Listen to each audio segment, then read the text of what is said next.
폴 트루니에는 인간이란 무엇인가 라고 하는 그의 책에서 자크 엘룰이라고 하는 분의 말을 인용하면서 이렇게 말합니다. 인간은 책임에 응답하는 존재가 되어야 된다라고 그렇게 말합니다. 우리에게 부모로서의 책임이 있죠. 또 목회자로서의 책임이 있고 또 직분자로서의 책임이 있습니다.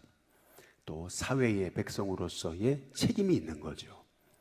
또 젊은이로서의 책임이 있고 자녀로서의 책임이 있습니다. 그런데 그 책임에 응답하는 존재, 바로 이 책임에 응답할 수 있을 때 인간이 참된 인간이다 라고 이렇게 말하는 겁니다. 그런데 인간은 인간의 연약함과 죄로 인해서 그 책임을 온전히 응답하지 못한다라고 하는 얘기죠. 죄를 범했을 때 아담에게 하나님 물으시잖아요. 아담아, 내가 어디 있느냐. 또 가인이 범죄했을 때 가인아, 내 형제 아벨이 어디 있느냐라고 물으시잖아요. 근데 인간은 그 책임에 실패합니다. 응답에 실패해요. 그 책임에 응답하지 못하는 것을 볼 수가 있어요. 근데 이것이 인간이다라고 하는 얘기입니다. 그런데 이 책임에 응답하지 못하는 우리를 위해서 대신 이 책임에 응답하신 분, 그분이 바로 예수님이시다라고 하는 얘기죠. 그래서 그 예수님은 베드로에게 이제 또 물으십니다. 내가 나를 사랑하느냐라고 물으시잖아요.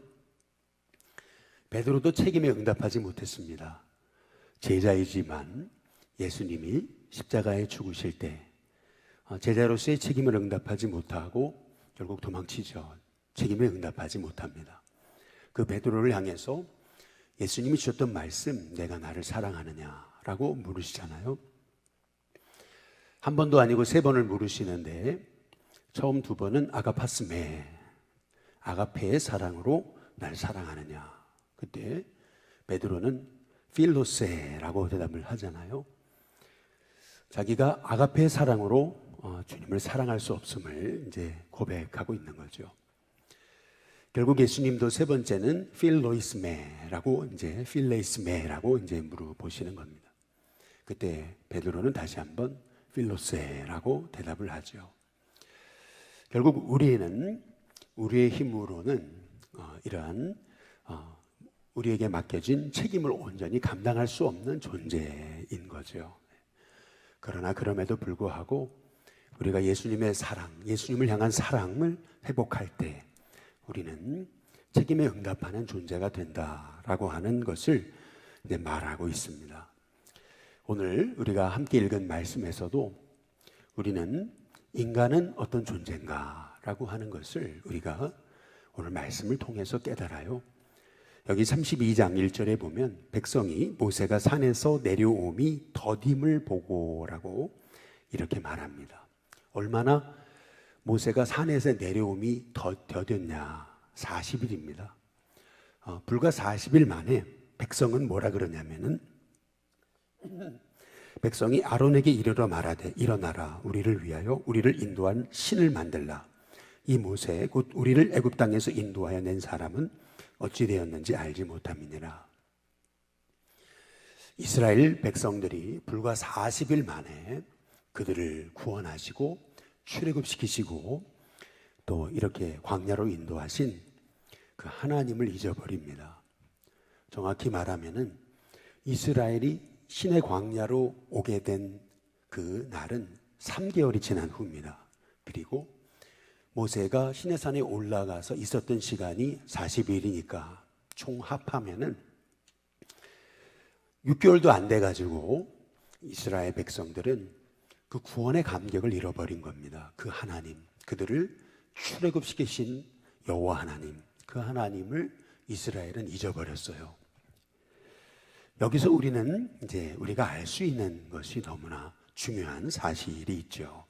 그것은 뭐냐면 반복해서 구원의 감격을 우리가 체험하고 누리지 않으면 우리도 이렇게 쉽게 나를 구원하신 하나님의 은혜를 잊을 수 있다라고 하는 것입니다. 오늘 여기 말씀에 보면은 2절에 아론이 얘기하죠. 너희 아내와 자녀의 귀에서 금고리를 빼어 내게로 가져와라 라고 말하죠. 그래서 3절에 보니까 모든 백성이 그 귀에서 금고리를 빼어 아론에게로 가져갔습니다. 그랬더니 4절에 아론이 그들의 손에서 금고리를 받아 부어서 주걱칼로 새겨 송아지 형상을 만들었습니다. 그랬더니 그들이 말하되 라고 말하죠. 그들이 누굽니까? 불과 6개월도 더 전에 출애굽의 역사를 체험했던 그 이스라엘 백성입니다. 근데 그들이 뭐라 그러냐면 이스라엘아 이는 너희를 애굽 땅에서 인도하여 낸 너희의 신이로다 라고 그렇게 말하는 것을 볼 수가 있습니다. 금송아지 형상을 보고 그 금송아지를 가리켜서 이분이 바로 여호와시다 라고 지금 이스라엘 백성이 말하고 있는 것을 볼 수가 있는 거죠. 여기서 우리가 한 가지 영적 비밀, 너무나 중요한 우리의 삶에 있어서 우리가 놓치지 말아야 될 너무나 중요한 영적 사실 하나를 발견하게 되는 겁니다. 우리가 하나님 사랑을요 최대 40일 우리가 경험하지 못하고 그 은혜를 기억하지 못하면 불과 40일 만에 아무리 큰 하나님의 역사를 경험했어도 우리는 그 은혜를, 그 사랑을 잊을 수 있는 존재라는 겁니다. 아무리 우리가 복음의 열정으로 충만해도 그 하나님의 사랑, 은혜를 잊어버리면 40일 만에 우리도 소위 금송아지를 보고 여호와다 할 수 있는 존재가 우리라고 하는 거죠. 그래서 우리는 오늘 이 말씀을 통해서 깨닫게 되는 게 있어요. 그것은 하나님의 사랑은요 끊임없이 우리가 매일 하나님 말씀을 통해 또 예배를 통해 우리가 그 하나님의 은혜를 우리가 끊임없이 경험해야 된다라고 하는 겁니다. 불과 40일 만에 이스라엘 백성은 모세가 보이지 않자 금송아지를 만들어서 이분이 여호와다라고 하는 것을 볼 수가 있어요. 얼마나 인간이 어리석습니까? 지금 모세는 시내산에서 하나님의 말씀을 받고 있어요. 그리고 하나님은 이스라엘 백성에게 성막의 비전을 모세에게 주셨습니다. 결국 성막의 비전이란 뭐냐면 이스라엘과 함께 하겠다. 이스라엘 속에 거하시겠다. 내가 그들과 만나고 라고 하는 것이 성막입니다. 하나님은 이스라엘과 만나 주시겠다. 그래서 성막을 이렇게 만들어라. 하나님께서 지금 모세에게 그 40일간 하나님의 꿈을 말씀하고 계셨는데 이스라엘은 그거를 전혀 깨닫지 못하고 있는 거예요. 그리고 그들은 금송아지를 만들어서 이분이 하나님이시다라고 말하고 있는 것을 볼 수가 있는 거죠. 우리는 이 말씀을 통해서 인간이 얼마나 어리석은가, 우리가 하나님의 은혜를 한순간도 잊어버리면은 우리는 얼마나 하나님 아닌 다른 것을 섬기기 쉬운 존재인가라고 하는 사실을 오늘 말씀을 통해서 우리가 깨달아야 되는 것입니다. 그 은혜, 그 사랑, 그 구원의 감격 잃어버리니까요 어떻게 되는 거냐면 5절에 아론이 보고 그 앞에 제단을 쌓고 이에 아론이 공포하여 이르되 내일은 여호와의 절일이니라. 그래서 6절에 이튿날에 그들이 일찍이 일어나 번제를 드리며 화목제를 드리고 백성이 앉아서 먹고 마시며 일어나서 뛰놀더라 이렇게 얘기하거든요. 이 뛰놀더라 라고 하는 말씀을 25절에 보시면은 모세가 본즉 백성이 방자해졌다라고 그렇게 말합니다. 방자하다는 말이 무슨 말입니까? 사전에 찾아보니까 제멋대로라는 말입니다. 사전에 찾아보니까 무례하고 건방진이라고 하는 뜻입니다.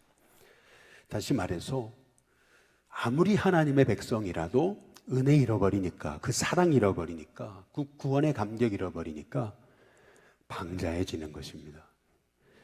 아무리 하나님의 사람이라도 하나님의 사랑과 은혜와 구원의 감격을 잃어버리면은 하나님의 뜻이 아니라 내 뜻대로 하게 된다라고 하는 것을 오늘 말씀을 통해서 우리가 볼 수가 있는 거죠. 쉽게 말하면, 한마디로 말하면 우리가 하나님의 사랑 잃어버리면은 아무리 하나님의 사람이라도 금방 어리석어집니다. 오늘 이 말씀을 통해서 이스라엘 백성들이 얼마나 어리석었는지, 이스라엘 백성이 어떻게 금송아지를 놓고 하나님이라고 그럴 수 있을까? 우리는 너무 충격적이죠. 그러나 이 모습이 우리의 모습입니다. 우리는 끊임없이 하나님의 사랑 없이는, 은혜 없이는, 그 구원의 감격 없이는 죄성으로 돌아갈 수밖에 없는, 죄 가운데 돌아갈 수밖에 없는 그런 인생이라고 하는 거죠. 그래서 중보자이신 예수님이 우리에게 절대적으로 필요한 거예요. 내 힘으로는 인간의 책임에 대해서 다 응답할 수 없습니다. 늘 넘어집니다. 그래서 늘 예수님 바라봐야 되는 거고, 예수님 의지해야 되는 거고, 그래서 예수님이 베드로에게 네가 날 사랑하느냐라고 이 물으셨던 그 말씀, 그것이 우리에게 날마다 기억되어지는 하나님의 종이 되어야 된다는 거죠.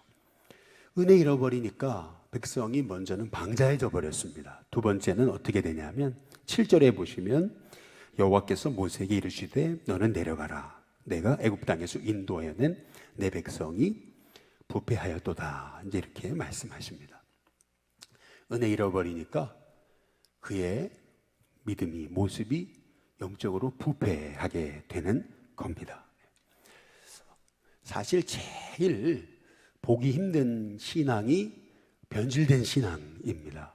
아무리 맛있는 음식이라도, 아무리 좋은 음식이라도 음식이 부패하면 그 음식은 먹을 수가 없습니다. 그리고 그 음식은 너무나 거기에 곰팡이가 쓸고 냄새가 나기 시작하면 아무리 좋았던 음식도 그 음식은 내다버려야 되는 그러한 음식이 되고 마는 거죠.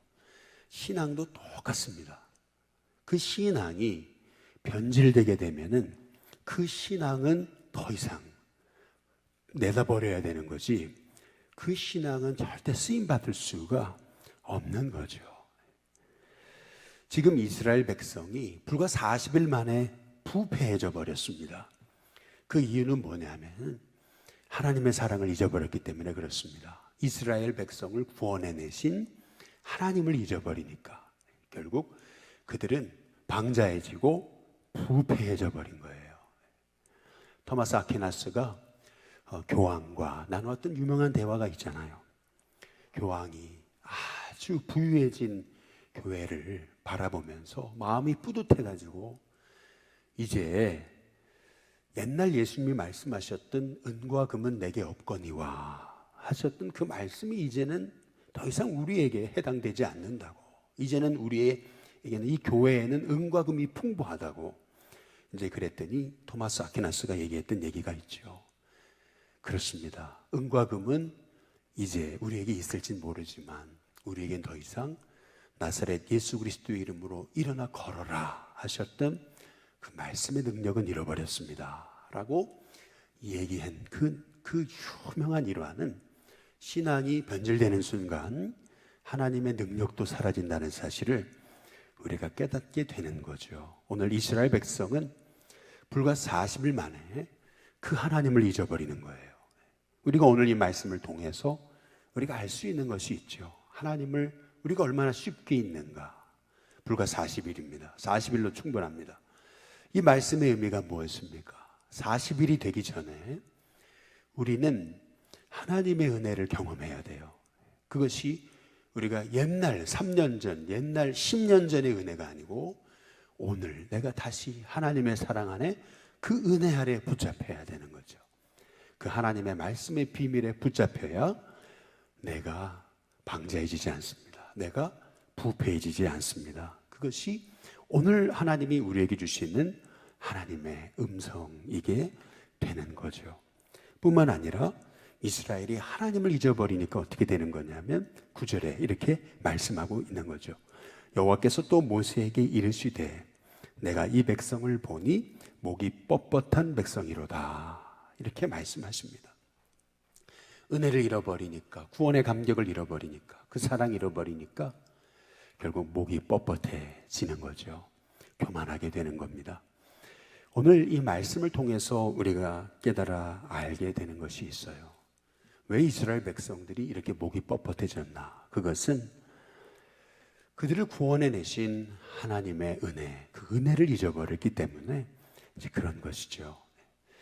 우리가 오늘 이 말씀을 통해서 이것이 바로 우리다, 이것이 바로 우리의 모습이다 라고 하는 사실을 우리가 깨달아 알아야 된다는 겁니다. 무엇이 인간입니까? 누가 인간입니까?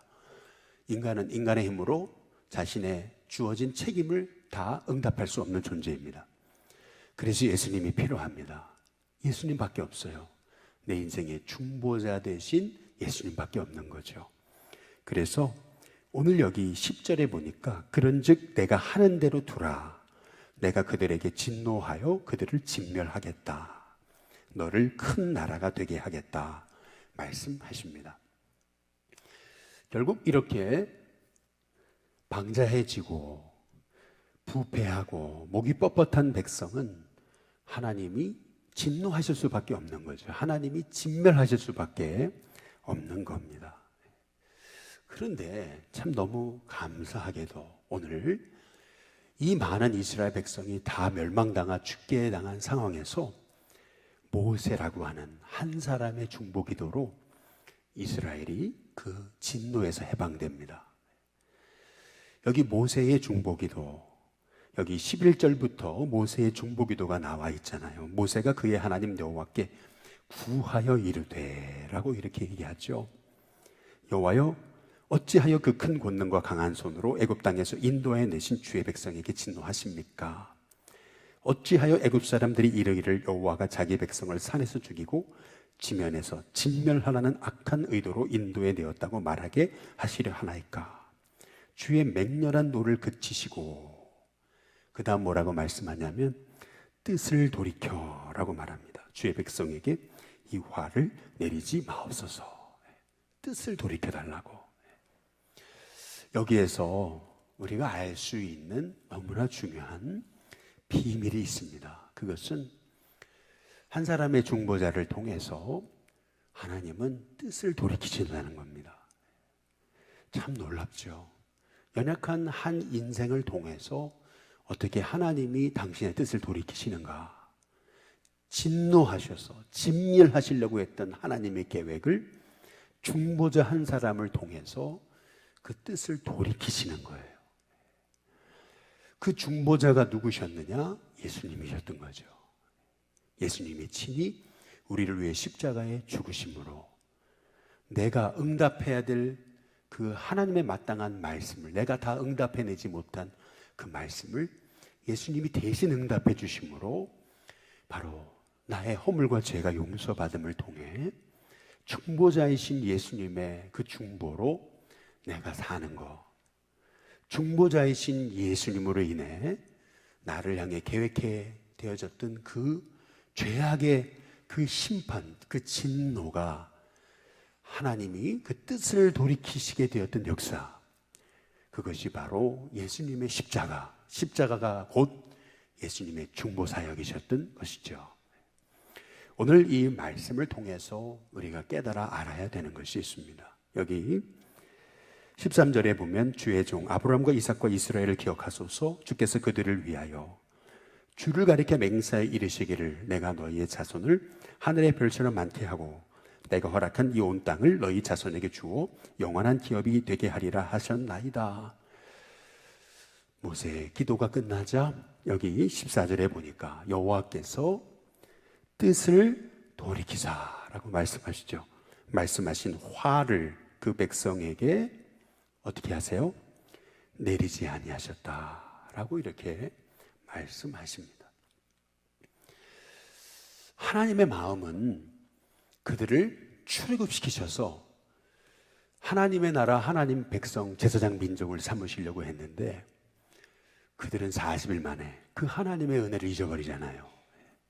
하나님은 지금 이스라엘 백성과 함께 거하시며 성막을 만들어 주시고 그들 속에 거하시려고 꿈을 꾸고 계시는데 그 꿈을 기억하지 못하고 이스라엘은 금방 방자해져 버리고 부패해져 버리고 목이 뻣뻣해졌잖아요. 그런데 그 목이 뻣뻣해진 이스라엘 백성들의 마음을 하나님께서는 결국 심판을 내리실 수밖에 없는 상황에서 모세라고 하는 한 중보자를 통해서 하나님은 그 하나님이 내리시려고 했던 진노와 진멸의 심판을 거두시잖아요. 오늘 이 말씀을 통해서 우리가 볼 수 있는 너무나 중요한 사실이 있어요. 그것은 뭐냐면 우리 예수님이 이 땅에 오셔서 우리를 위한 중보자가 되셨어요. 그리고 지금도 하나님 보좌 우편에서 우리를 위해 중보하십니다. 그렇다면 이제 그리스도의 몸된 교회, 주님의 그 몸된 교회가 해야 될 가장 중요한 사명은 뭘까요? 그것이 바로 우리가 세상을 향한 중보자가 되는 것입니다. 우리가 우리 가정을 향한 중보자가 되는 거고 우리 교회 성도들을 향한 중보자가 되는 겁니다. 지금 모세는요 얼마나 화가 났든지요 하나님이 주신 두 십계명 돌판을요 그냥 내리쳐버려요. 그래서 하나님이 주신 그 십계명 돌판을요 그냥 완전히 산산조각이 되도록 그냥 지면에 내던져 버립니다. 자기 분노와 감정을 이기지 못해가지고 그래서 십계명 돌판을 그냥 내던져 버렸던 인물인데, 다시 말해 모세의 중보는 완벽하지 못했던 거죠. 그러나 그럼에도 불구하고 그 모세를 통해서 하나님은 그 기도에 응답하셔서 뜻을 돌이키셔서 이스라엘에게 내리시려고 했던 진노를 내리시지 않은 것처럼 결국 진정한 중보자는 예수님밖에 없으세요. 그러나 우리가 이 땅에 살아가면서 이제 그리스도의 몸된 우리가 완벽하지 않지만 우리의 중보가 연약하고 부족하지만 그럼에도 불구하고 우리 주님이 원하시는 교회의 가장 중요한 사역이 뭘까? 그것은 세상을 향한 중보자가 되는 것입니다. 이 땅에 죽어가는 영혼을 향해 기도하는 거예요. 어떻게 하는 거냐면 그 연약한 모세를 쓰셨잖아요. 그 혈기가 가득해서 분노가 가득해가지고 그래서 십계명 돌판을 그냥 내던져버린 그 모세를 통해서도 하나님이 그 기도를 응답하시는데 하물며 연약하고 부족한 우리의 중보 기도를 하나님이 들으시지 않겠느냐라고 하는 사실을 오늘 말씀을 통해서 우리가 이제 보게 되는 거죠. 그러면 어떻게 우리가 기도해야 되겠는가? 어떻게 중보자로 서야 되겠는가라고 하는 겁니다. 지금 모세의 마음은 분노가 가득합니다. 어떻게 백성들이 이럴 수 있는가? 어떻게 이 백성들이 이렇게 쉽게 방자해지고 말았는가? 어떻게 이렇게 부패해지고 말았는가? 어떻게 이렇게 교만해지고 목이 뻣뻣해졌는가? 그런데 그럼에도 불구하고 모세는 하나님 저들을 불쌍히 여겨달라고, 하나님 저들을 긍휼히 여겨달라고, 하나님 주의 백성이시지 않냐고, 하나님 약속하지 않으셨냐고, 하나님 저들에게 복 주신다 그러지 않으셨냐고, 하나님 원하건대 제 이름을 생명책에서 지워서 없애시는 그러한 일을 하실 망정 저들의 죄를 용서해 달라고 그렇게 모세가 기도하잖아요. 마찬가지예요. 우리에게도 우리 인생을 살아갈 때 이 땅의 백성들을 바라보면은 기도가 안 나오죠. 어떻게 저럴 수 있는가? 사람이 저럴 수 있는가? 어떻게 저 인간이 저럴 수 있지? 라고 하는 생각이 들 때가 있지요. 그러나 그럼에도 불구하고 우리의 사명은 그를 정죄하는 게 아니고 분노가 가득해가지고 십계명 돌판을 내던질 수밖에 없는 그러한 영적인 의분이 가득하지만 그러나 그럼에도 불구하고 결국 중보자란 그 죄악 가운데 빠져서 영적으로 부패하고 방자해지고 교만해진 백성을 향해서 하나님 저들을 용서해 달라고 기도하고 기도해야 되고 할 수밖에 없는 그러한 존재가 중보자라는 겁니다. 오늘 우리 하나님은 우리에게 네가 이제는 나 대신 이 땅을 향한 중보자가 되어줄 수 없니? 내가 주님의 계율을 세운 일신교회가 이 땅을 향한 중보자가 되어줄 수 없니? 이 일신교회, 바로 주님의 성도가 모세 같은 주님이 세우신 주님의 종이 중보자가 될 수 없니? 우리 주님이 말씀하십니다. 우리의 기도를 통해서 주님은 뜻을 돌이키십니다. 우리 이 땅에 내리시려고 했던 그 진노를 돌이키세요. 여러분의 그 중보 기도가 그러한 능력이 있습니다. 하나님 여러분의 기도를 사용하기를 원하세요. 오늘도 여러분이 그 중보 기도를 드리시기 원하십니다. 오늘 이 새벽에 그 믿음 가지고 하나님 제가 모세처럼 기도하게 해달라고, 이렇게 모세처럼 나도 분노에 사로잡혀가지고 그래서 내 분노를 절제할 수 없는 사람이지만 그러나 하나님 나같이 연약한 자의 기도를 들으시는 하나님, 오늘도 하나님 나를 주님의 중보자로 써달라고 기도할 수 있는 저와 여러분이 되시기를 주님의 이름으로 축복합니다. 우리 찬송가 364장 우리 함께 찬양 부르겠습니다.